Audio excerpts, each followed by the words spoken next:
On this week's episode of I-501C, the podcast for nonprofit board members, we're going to educate on board management solutions and a wonderful platform. Marc Huffman is the CEO of OnBoard.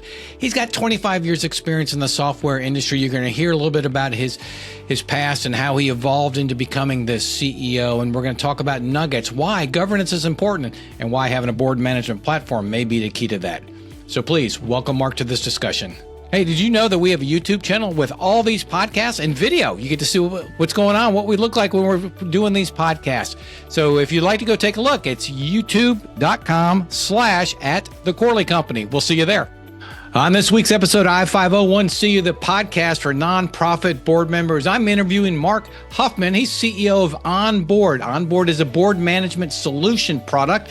Really interested in this conversation. They do have the best tagline ever. We believe board meetings should be simple, secure, and effective. Marc, I love that, whoever came up with that. But if you would, tell the audience a little bit about yourself, your career trajectory, and your work in the nonprofit sector. Thank you. Super happy to be with you today. I also enjoy that tagline because it really sort of represents the brand and spirit of the organization, as well as, our market orientation, who we serve, simplicity, but, really powerful security, and governance specific workflows, I think is the way to think about that. I, sort of come to this point in time through a almost 30-year technology career in sales and marketing. I was fortunate to grow up in an organization called NetSuite that eventually I became the president and head of sales for, part of the team that helped sell that to Oracle in 2016.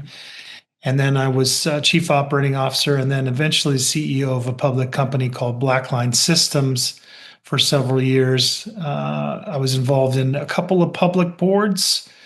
And now I find myself being on the other side, really focusing on board governance software from a variety of dimensions. Our company serves 6,000 plus organizations. They tend to be small and mid-sized organizations, though we do have plenty of listed companies, and they fall into some key industries, one of those being not-for-profit organizations or broader associations. So you serve both for-profit and nonprofit. Can you talk a little bit about why the nonprofit sector? Why is this important? Talk a little bit about the platform and why board members need to be aware of this. Sure. Well, maybe just starting with the obvious, it's quite rewarding to serve not-for-profit organizations, and especially mission-driven ones. And given that we do serve quite a few of them, we see a lot of examples of those missions. And so from an employee engagement standpoint and feeling good about the work that we do, that tends to be rewarding. It also comes with the opportunity to engage with directors across a variety of industries. A lot of local not-for-profits or even national ones are made up of board members who are members of the local business community. And that gives us the opportunity to interact with them, provide a great solution that does exactly what our tagline says it does, but also potentially give them the ability to learn about board governance platforms that they may apply elsewhere in their businesses. And so before we got on the call, we started recording, you said about 75% of your businesses are new to a platform. So most of them it's spreadsheets, PDFs, and we joke about that in the sector, but that's old and antiquated. How do you sell the idea of a bad board management software? How does that help a nonprofit board? The variety of dimensions. So first, those legacy workflows, et cetera, materials that you mentioned, I don't believe they're sustainable any longer in an environment where board composition changes frequently, board mission may change frequently, the leadership of the organization may change frequently, and it becomes a really sort of Easter egg search to find the materials that you need to conduct the governance that is required or important to the mission of the organization. So it's a central place that is safe, secure, extremely easy to interact with.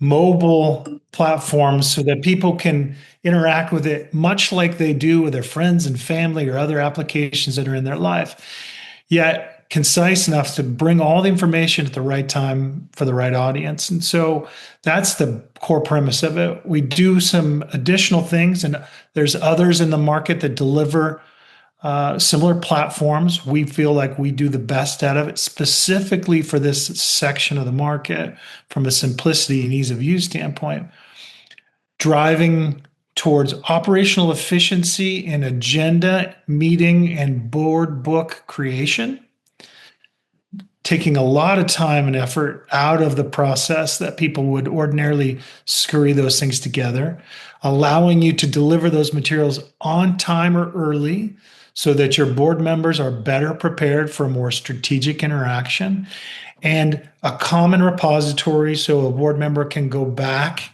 and review past materials, search, interrogate the data in the materials across a long duration of time, so they have perspective over time with changes in the governance profile of the organization. And talk a little bit about the security. There's something in a few years ago, we didn't even think about security, but this is something the boards have to be conscientious about. So in a platform like this, the security is at a heightened level. I mean, something y'all are very conscientious about. Yeah, it's an important part of our business. It's the backbone of our business. If it wasn't a secure environment and we had an issue, we would not be successful in helping the organizations that we help. For example, we also have a large practice in the financial space. So federally regulated credit unions and state regulated credit unions, we have literally hundreds of them that use our platform, and they demand, like you would expect from a financial institution, a great deal of security in the environment. And so that same level of security is applied for even the smallest mission-driven not-for-profit organization. And when y'all call on a nonprofit to sell this or introduce this product to them, what is the number one resistance to taking on a product like this? Well, often, as you are aware, especially in mission-driven organizations, the desire to have as much money flow towards the mission itself. So, making sure that a decision is taken to invest something that may not directly affect the mission is taken with great care in those types of organizations. So that's one of those things. Secondly, they tend to be under-resourced or volunteer-led, which also puts some constraint on the ability to evaluate and make improvements to the overall governance workflows. I'd say those are the two biggest impediments. We, I think, are very efficient in how we deliver our product to our customers to allow reasonable pricing to help them serve their mission. Again, we're interested in interacting and supporting those for our own mission, as well as having the potential to interact with board members who may be participating in the broader economy. So it's in our interest to be as efficient as possible with those funds.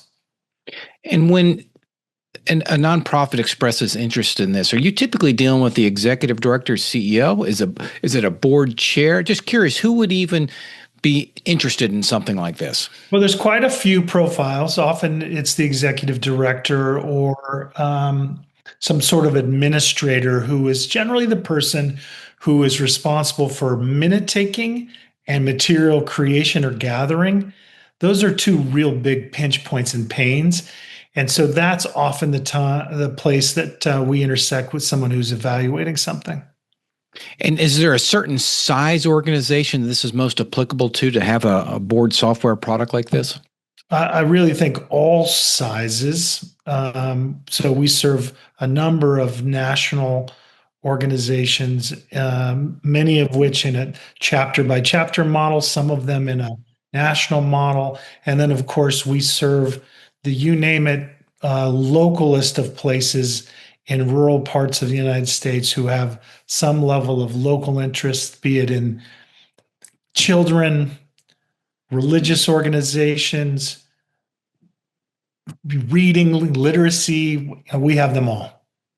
And when you look at organizations that are scratching their head going, wow, do we really need something like this from a governance perspective? You touched on this a little bit, but how does it improve their governance? Well, I think from a improving governance standpoint, having the materials reliably created and distributed in a common place for board members, again, safely and securely, allowing them to get summaries of information in advance. These are, again, local leaders oftentimes who are volunteering for this board. They have other lives, commercial interests, things.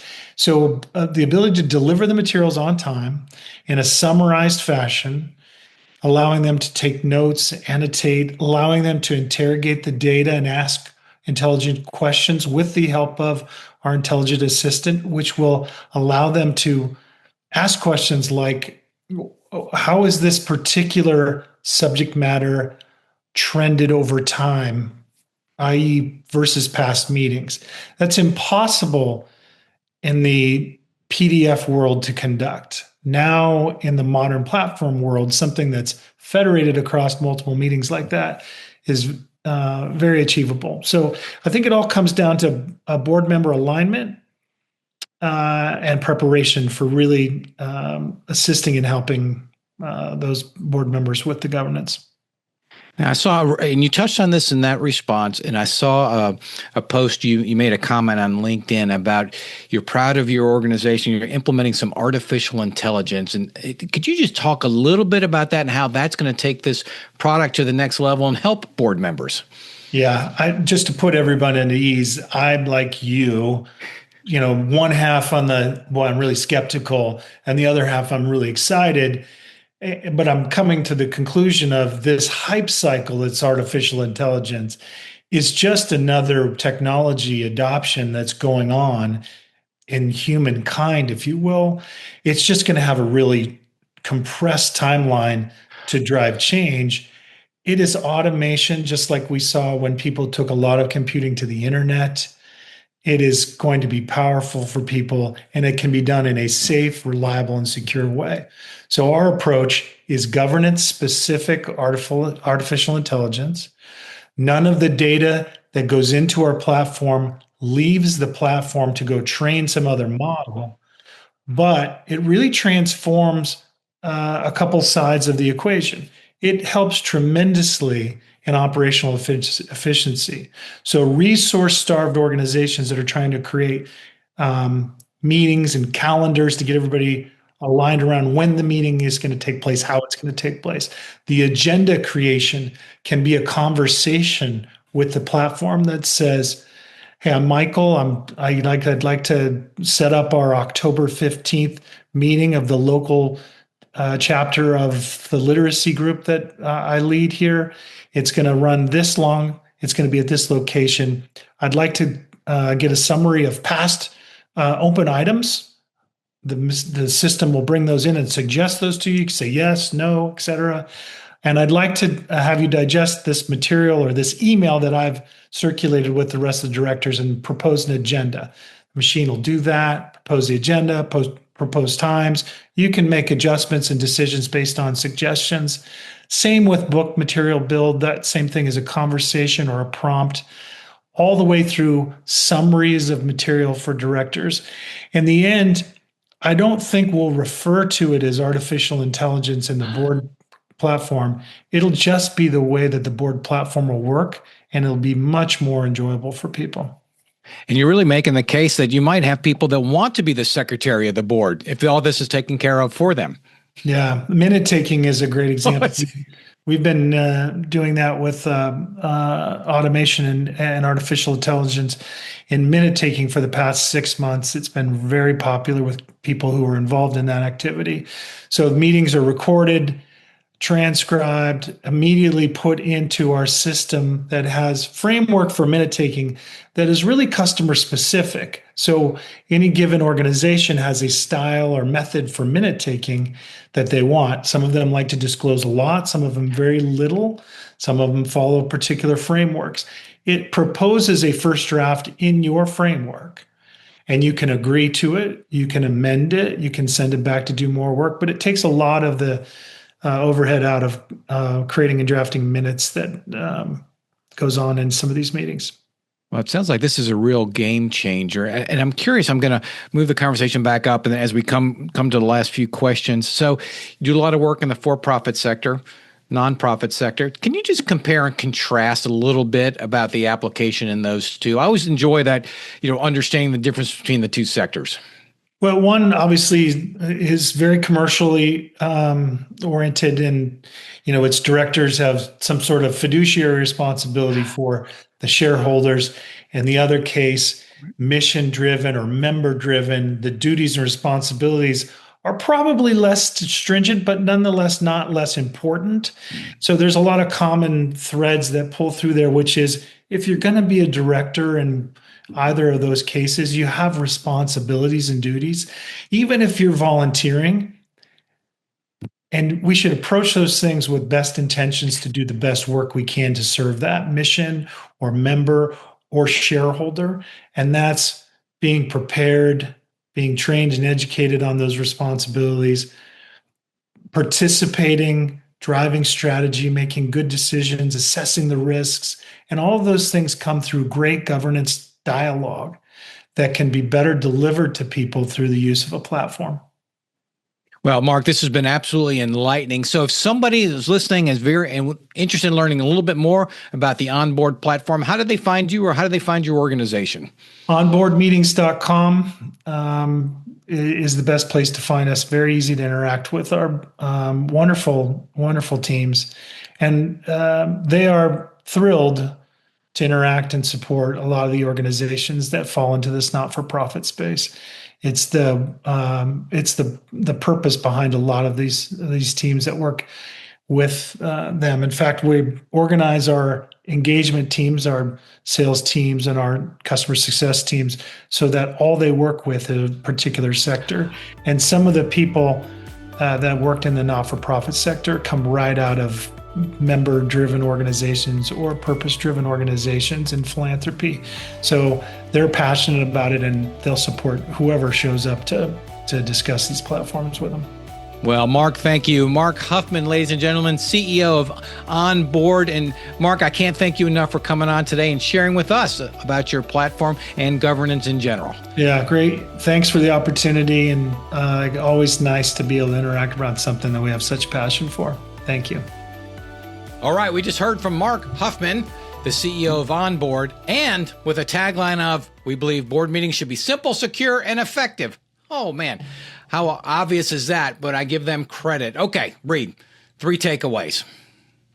My first takeaway is if you are one of those organizations still running on spreadsheets, manually creating your agendas, Word documents, maybe you have one long email thread with all of your board minutes going on, you should seriously consider a board management platform like this. Yeah, absolutely. Number 2. It's going to save it. You might actually get people wanting to be the secretary of the board now because of how easy it's going to be to take minutes, schedule meetings, etc. So be aware of that. When he explained that, that's the first thing I was thinking of. Finally, you don't have to, the person who misses the meeting is the secretary. Some of you might actually want to be secretary because it could be taken care of for you, or at least a lot of it. And number 3. I liked how he said that it can start to analyze trends over time and make you aware of those things. So, maybe you're coming back around. It's been a year since you guys discussed, I don't know, financial security or some topic. The platform can notify you of these trends ahead of time. Yeah, that's an absolute game changer. That was fascinating for sure. So there you have it, ladies and gentlemen. Reed's 3 takeaways, recapping with Reed, and I will 501 see you next week.